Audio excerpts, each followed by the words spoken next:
Eh bien, salut tout le monde, c'est Nuit. Aujourd'hui, on va se retrouver pour une nouvelle vidéo où on parle de LSD, de MDMA et de 2CB dans le contexte thérapeutique. Voilà. Du coup, aujourd'hui, je vais me baser principalement sur les recherches de Friederike Meckel-Fischer, qui est une Allemande qui a travaillé avec Stanislas Grof. Du coup, Stanislas Grof, c'est les matrices périnatales fondamentales. C'est quelqu'un qui est allé très loin dans la psychologie et les états alternés de conscience, de par la respiration holotropique. Du coup, cette femme qu'on a là, elle a travaillé en tant que Facilitating Holotropic Breathwork. Du coup, elle aidait les gens à faire de la respiration holotropique dans un but thérapeutique. Et dans les années 90, elle a fait des recherches dans les psychédéliques et en tant que thérapeute de couple, thérapeute de famille, elle a commencé à implémenter ces trois molécules dont on parle et probablement d'autres molécules dans ces thérapies et dans ses recherches. Alors déjà, là, va falloir savoir qu'on va parler de quoi? On va parler de la dose, du dosage, du timing. Et voilà, cet setting, on en parle un peu à la fin, mais on parle surtout dosage et timing aujourd'hui. Du coup, déjà, moi, je vais rajouter mes petites infos, je vais vous rajouter des petits liens qui vont vous aider à relier tout ça, parce que c'est un sujet très intéressant dans lequel je vous invite à vraiment beaucoup chercher si vous voulez potentiellement, genre commencer, enfin, je sais pas, si vous voulez vous intéresser aux thérapies psychédéliques, parce qu'il y a beaucoup de gens qui se posent la question de comment faire ça pour soi-même. Je tiens à rappeler que je ne suis pas là pour vous inciter à consommer telle ou telle substance, je vous ramène des informations pour que vous en sachiez plus sur ce qui se passe. Et voilà. Du coup, déjà en termes de substance, je vais rajouter un peu mon grain de sel. Je pense que la MDMA peut aussi être remplacée par des molécules comme le 5-MAPB et le 6-APB, qui pour moi, dans certains contextes, peuvent être intéressants, voire beaucoup plus intéressants, vu qu'ils ont une durée plus longue et qu'ils sont plus doux en général. Voilà. Juste, évidemment, actuellement, je vais parler que des recherches de Madame Fischer, et du coup, c'est trop drôle. Madame Fischer! Mais bon, que des recherches de Madame Fischer. Et du coup, je vais pas dire à chaque fois, et le 6-APB, et nanana. Du coup, c'est à vous de, quand vous cherchez ça, de vous poser la question de comment il faudrait réadapter peut-être la dose et le timing si on utilisait du 6-APB ou du 5-MAPB à la place de la MDMA. Pour le 2CB, il pourra être remplacé par du 2CC qui est plus stone ou du 2CD qui est un peu plus tofu, qui va moins rajouter sa touche. Et voilà, ces molécules ont tous à peu près le même timing, du coup que vous utilisiez du 2CB, du 2CC ou du 2CD, il n'y a aucun changement. Et je parlerai aussi un petit peu du 2CB Fly, mais pas forcément en thème de mélange. Et le LSD, lui aussi, peut être remplacé par d'autres lysergiques. Il faut savoir qu'il y a des lysergiques qui, même en étant proches du LSD, sont assez différents pour avoir leur propre intérêt.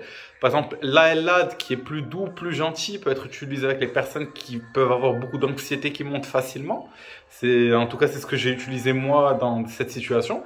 Et d'autres molécules comme l'ETLAD peut donner un côté peut-être plus sérieux à la chose, plus profond, plus long. Et oui, parce que l'ETLAD est un dérivé de l'LSD pour moi que j'ai trouvé enfin, pas forcément plus agréable, mais plus intense et profond que l'LSD d'une certaine manière. l'ETLAD, E-T-H-L-A-D. Un petit tiré au milieu, comme ça, tiré du 6. Du coup, on va commencer, les amis. On va d'abord parler des trois molécules qu'on a sous les yeux. Et on va parler d'elles toutes seules, le dosage tout seul. Et puis, on va parler de toutes les combinaisons qu'il y a entre elles. Le LSD. Alors, le LSD, c'est très utile pour l'exploration de la conscience, la recherche du breakthrough, c'est-à-dire passer de l'autre côté du miroir. C'est aussi bien pour gérer un problème qui est précis, parce que le LSD il a une certaine sharpness, il a une certaine précision. Et ça, c'est excellent. Dans le sens où, par exemple, pour une addiction, pour moi, le LSD, il est vraiment utile parce que le problème est clair. Tu as un souci et tu veux l'enlever de ta vie. La MDMA, elle, va plus être utilisée pour refaire monter des traumas qui généreraient de la peur ou des choses comme ça, sans justement ressentir cette peur, à cause d'une inhibition au niveau du cerveau de la peur tout simplement. Il faut aussi savoir que la MDMA peut aider pour tout ce qui est relationnel, c'est-à-dire en mode thérapie de couple, thérapie familiale, ça aide beaucoup pour les interactions sociales. Et aussi, voilà, l'enfant, désolé, des fois j'écris tout petit et tout. Parce que j'ai mon cahier, je prends des notes, hein, croyez pas. Genre, il y a des sujets, je dois prendre des notes, faut être sérieux. Mais ça permet d'aller dans les souvenirs d'enfance. Ça permet les traumas, les souvenirs d'enfance. C'est ça qui va permettre d'y accéder, c'est ça qui va faire remonter le souvenir. Le 2CB d'un autre côté peut être très utile pour l'ambivalence, c'est-à-dire essayer de retrouver un équilibre entre les polarités opposées. Il est très utile pour la résistance, c'est-à-dire je connais beaucoup de gens qui ont de la résistance, qui vont pas se laisser aller, qui vont dire ouais j'ai un trop gros mental qui me bloque, etc.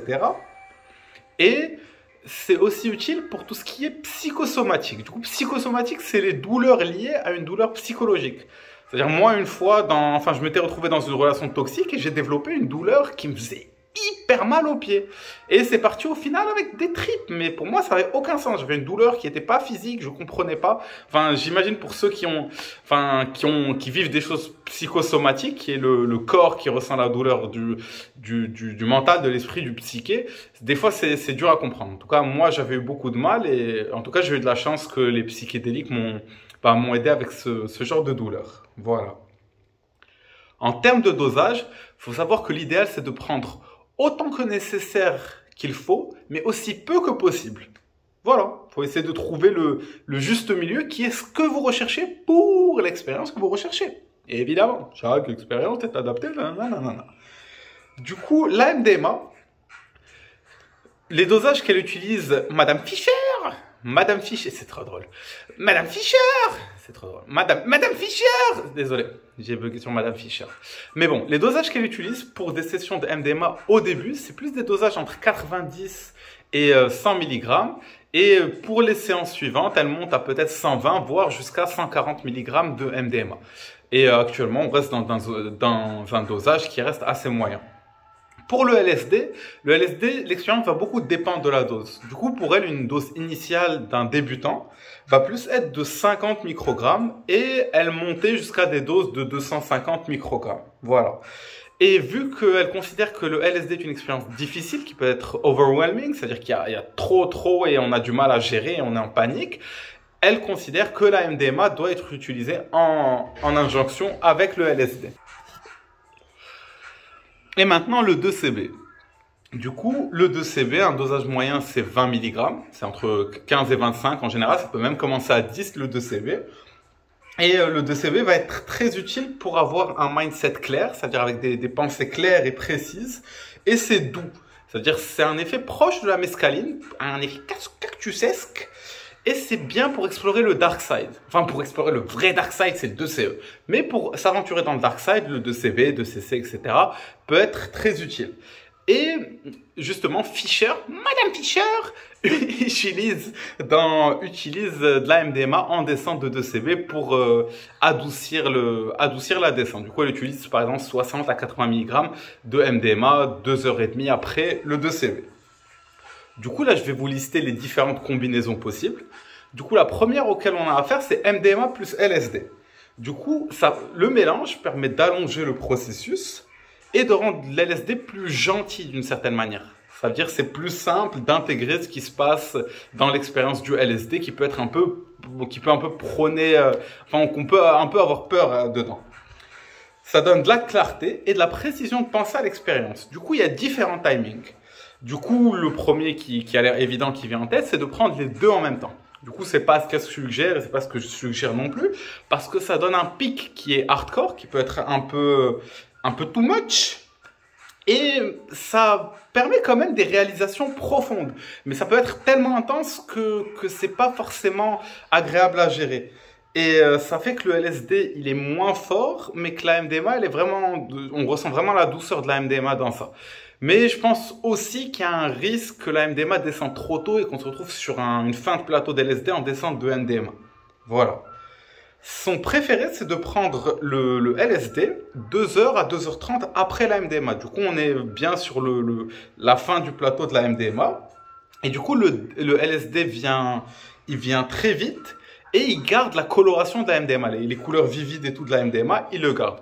Du coup, en termes de dosage, elle utilise 100 mg de MDMA suivi 2 heures après, de 50 microgrammes ou plus de LSD en fonction de l'intensité qui est nécessaire. Voilà. La deuxième combinaison, cette fois, c'est le LSD avant la MDMA. Du coup, quand dans ce cas-là, le LSD il passe au premier plan et la MDMA devient moins émotionnelle. Ça veut dire qu'elle est plus facile, l'expérience elle est plus facile, elle est plus authentique, c'est-à-dire il y a plus de profondeur, il y a plus de, ça nous touche plus et surtout on ressent plus de soutien. On sent que les molécules, il y a vraiment un... Enfin, je me rappelle quand je l'avais vécu, je sentais vraiment que les molécules, que dans mon esprit, je recevais comme des messages de compassion et de paix très profonds qui me permettaient d'avoir une sorte de confiance dans l'expérience. Dans ce genre d'expérience, ça sera des dosages de 50 à 100 microgrammes de LSD. Enfin, on peut aller à beaucoup plus pour moi, mais il vaut mieux commencer bas. Et le dosage de MDMA être entre 80 et 110 mg, on reste assez raisonnable. Voilà. Et du coup, pour cette expérience type, je vais vous laisser un lien d'une personne qui parle de son Candy Flip à 80 microgrammes et 120 mg, je pense, de MDMA pour un aspect thérapeutique. Comme ça, vous avez une expérience, un trip report d'une personne. Je vous laisse ça dans la description. En termes de timing, il y a deux choix. Soit vous prenez la MDMA peu après le LSD, c'est-à-dire juste quand vous êtes au top du pic, on va dire 1h30 après avoir pris le LSD. Du coup, la MDMA est moins douce et le LSD, il est plus lent. C'est pas forcément l'idéal.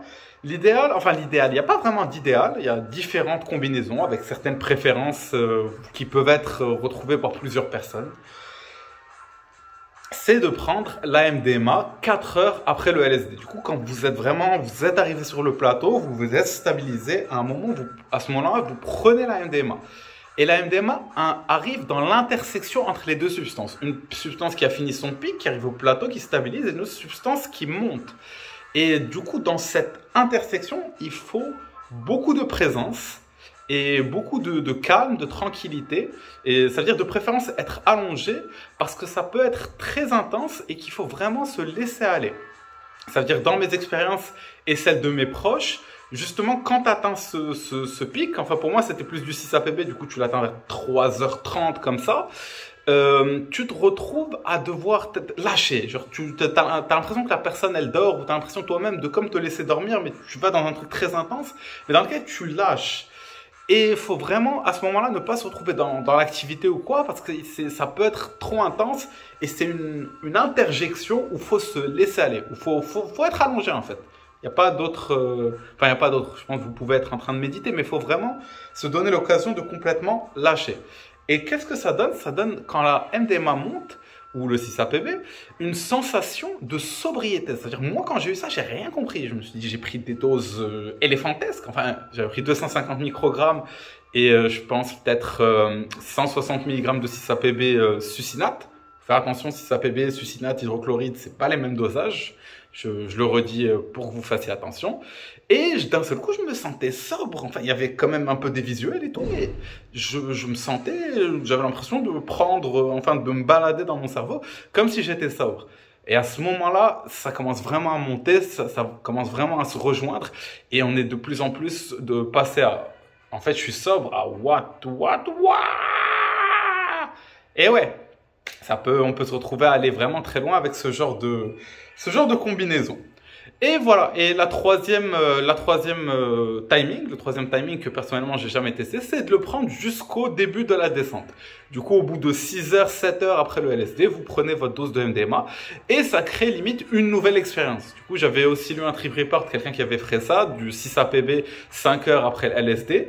C'est un nouveau trip, c'est complètement différent, mais il garde les teintes de l'autre. Du coup, personnellement, je pense que j'ai jamais testé, ou en tout cas, j'en ai pas le souvenir précis. Et ça peut être très intéressant. Mais je peux pas vous en dire plus.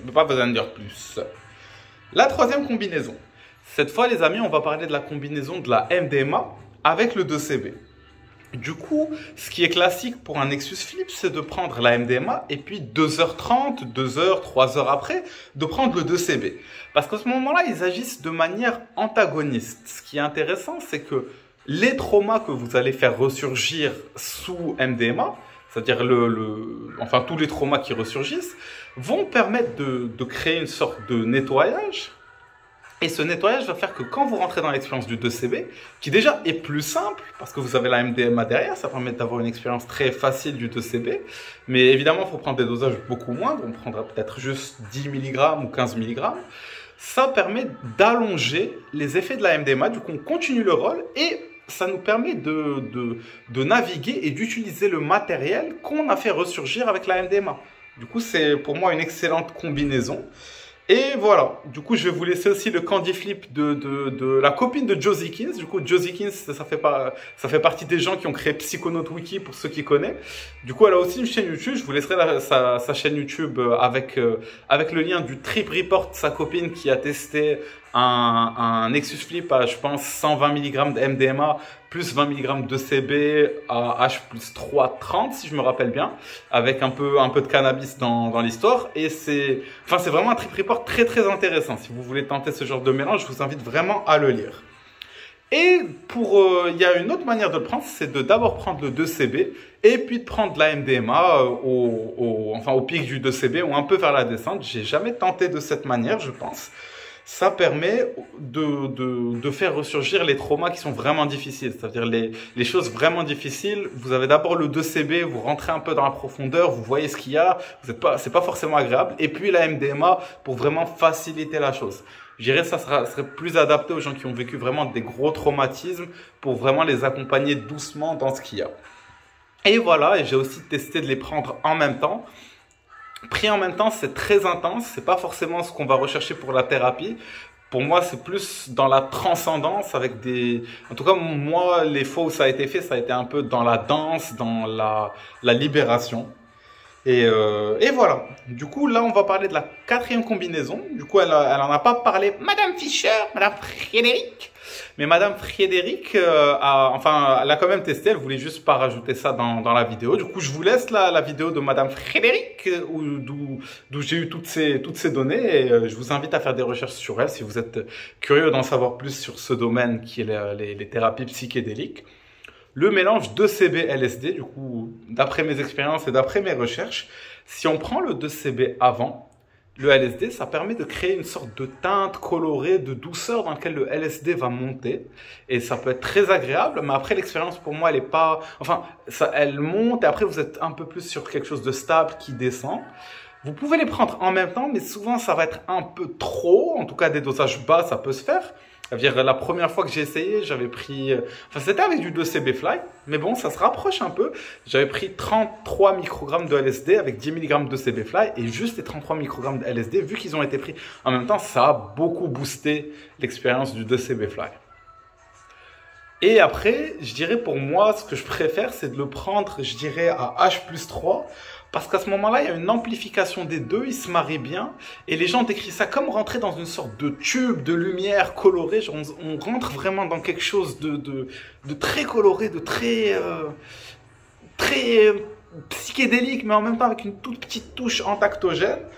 Et voilà, ça se marie bien, vu qu'en termes de durée, ça va permettre de garder d'allonger le pic du LSD, de rentrer dans un pic de 2CB. Moi, j'aime bien faire ça, rapprocher les plateaux entre eux pour avoir un plateau très long.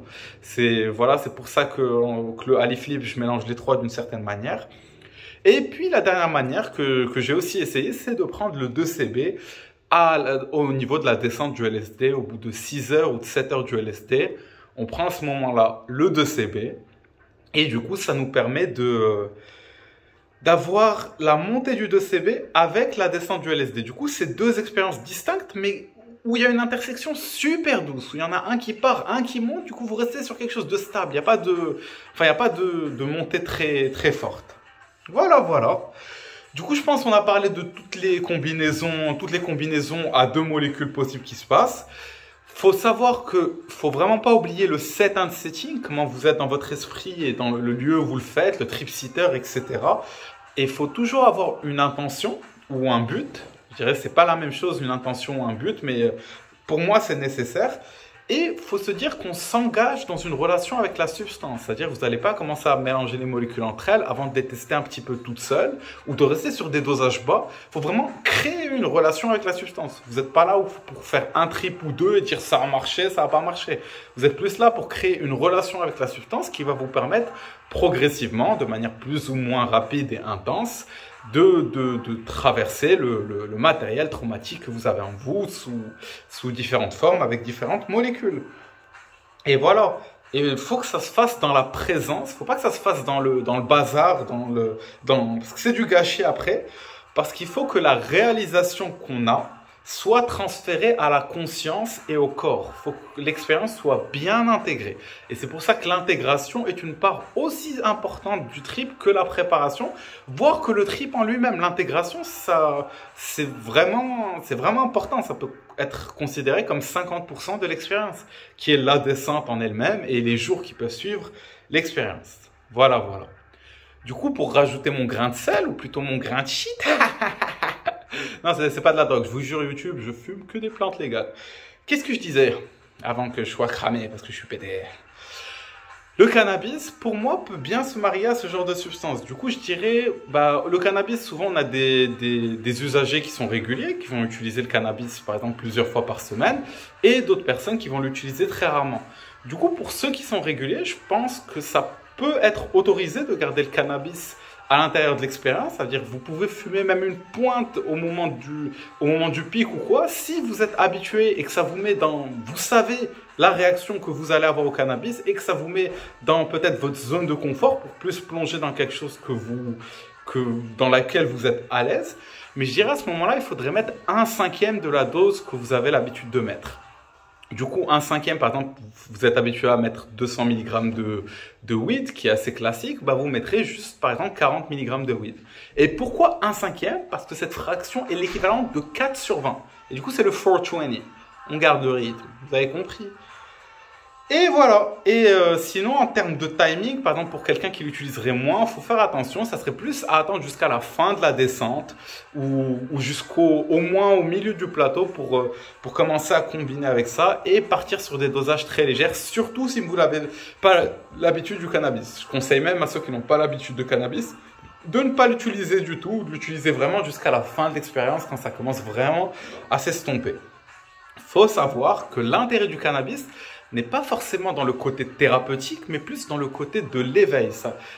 Souvent, fumer du cannabis sur un candy flip va permettre d'avoir une sorte de breakthrough. Ça veut dire fumer du cannabis au moment du pic, au début du plateau, va permettre de rajouter le boost qui va vous permettre de faire un saut de transcendance.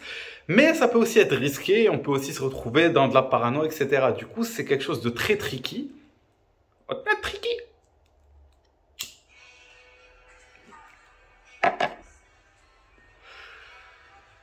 Et je dirais que si vous vous retrouvez à fumer, il faut savoir que le cannabis prend 5 minutes pour arriver au cerveau. Du coup, tirez une latte, tirez 2 lattes, reposez le joint. Ça veut dire sous trip, des fois ça m'arrive les gros trips, de rouler un seul joint et de fumer un seul joint tout le trip parce que je tire 2 tafs toutes les heures en fait. Voilà. Et sinon les amis, le Ali Flip, ce que j'ai appelé le Ali Flip, qui est le mélange des 3 molécules qu'on a citées actuellement, ou de leurs dérivés.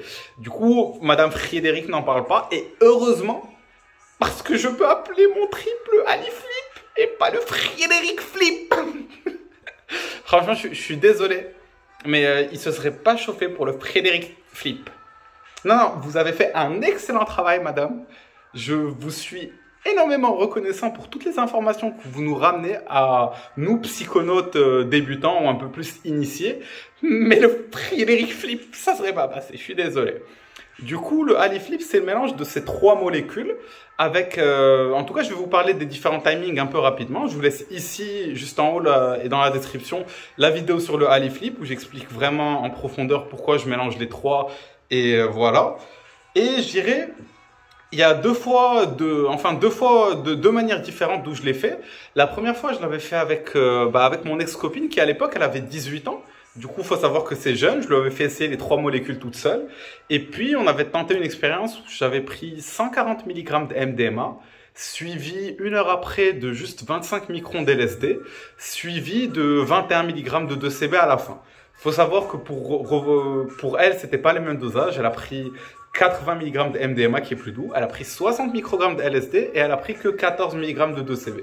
Et si c'était à revoir à la baisse, enfin à la baisse, pas vraiment, j'aurais pris probablement plus de LSD parce que c'était assez facile à gérer au début et moins de 2CB. Parce que 21 mg de 2CB, autant tout seul, c'est assez facile à gérer, c'est assez doux, mais autant tu le rajoutes un Candine Excuse qui a un Ali Flip, bah ça devient, c'était vraiment intense. Je me rappelle, je me regardais dans le miroir et je me voyais me transformer en je sais pas combien de personnages différents. C'est-à-dire que tous mes archétypes sont venus devant moi dans le miroir. À un moment, j'avais l'impression d'être un vampire, un démon, enfin, c'était pas forcément facile.